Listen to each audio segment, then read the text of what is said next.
Welcome to the Chelsea Fans Channel. It's FA Cup weekend. We are away at Everton and Ramon and I are going to pick our starting 11. Now remember, this is the 11 that me and you are going to pick, not what we think Gus is going to pick. So, without further ado, goalkeeper, kick us off.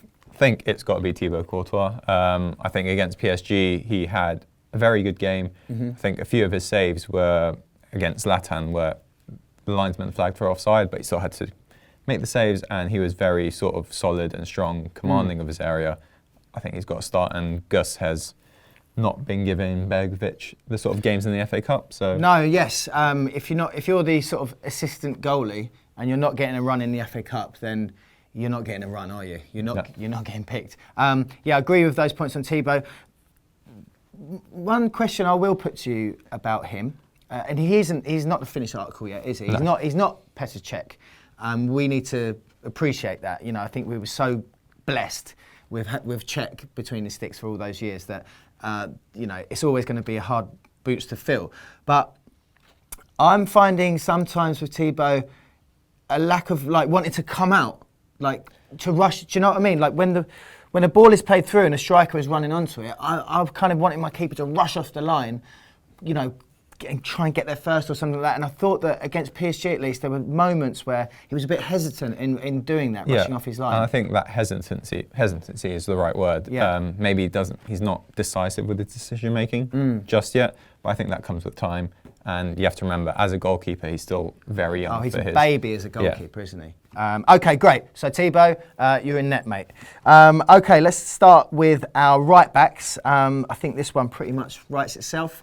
Azpilicueta. Yep, I'd have to agree with you there. I think, you know, as we've been saying week in, week out, he is a steady Eddie. He has been a strong performer. I think he is one of those players that does, you know, has been trying this season. Agreed, he hasn't hit the heights maybe he has in previous years, but I don't think we can question Dave's commitment to the cause. No, and another player who sort of was at fault for the second goal at PSG, but again, stayed one of the few players that stayed behind and sort of admitted fault by sort of walking around to each stand and applauding the fans. And I think he wants to play for this club, and he does. He definitely should get the start for that. Yeah, I think he's a man, isn't he? He's not one to sort of shirk his responsibilities or even go, you know, if he has had a bad game, or he's at fault for something like he was the other day, then he's sort of man enough to put his hands up and to apologise for it. And I think that's a very admirable trait.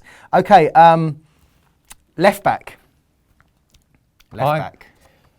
I'm gonna agree with you. I want to see this experiment. I saw you and Rory talking about where Kennedy should play. I think we should trial this sort of left back experiment to see what it gives us. I think he is more suited to being an attacking player, but why not if we can make the next Roberto Carlos? Thank you very much. I noticed that most of you in the comments below of the video I did with Rory completely disagreed with me.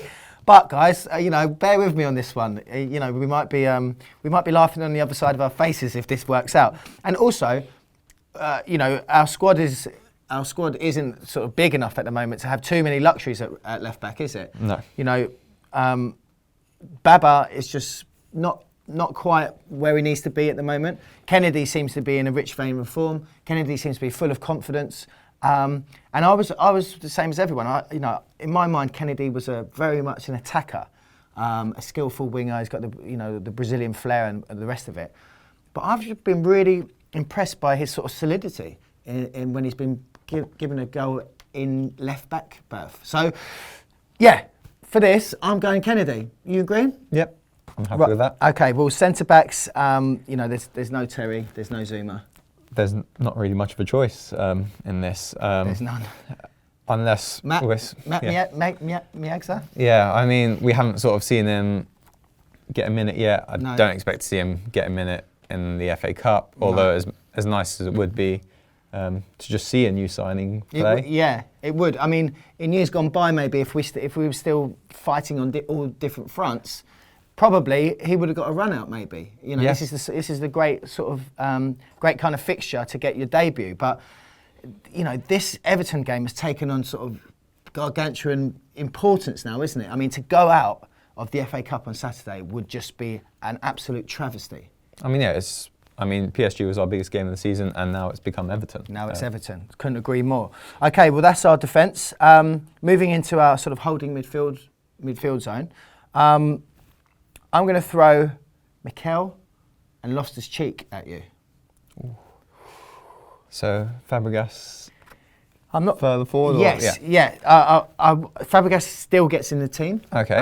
But I'm thinking about putting him a bit further forward. So in these roles here, Mikel and Ruben Loftus-Cheek, or Roftus as I call him. Yeah, no, I'm sort of happy with that. I think we spoke about it. It's important to sort of get Loftus-Cheek time. I think we've shown with Traore and Kennedy sort of when they get a start, they're much better than when they're just coming on for 10, 15 minutes trying to make an impact. Trying to get into the game, yeah. And having someone that's as steady and as consistent as John Obi Mikel, you can't sort of hope for someone better for Loftus-Cheek to sort of be around. Exactly. And, you know, and those two next to each other, that's quite an imposing pair, isn't it? You know, they're both 6 foot plus, they're both solid. And I think, you know, people like Barkley and all that are going to be trying to, you know, weave and drink their way through, you know, the Chelsea defence.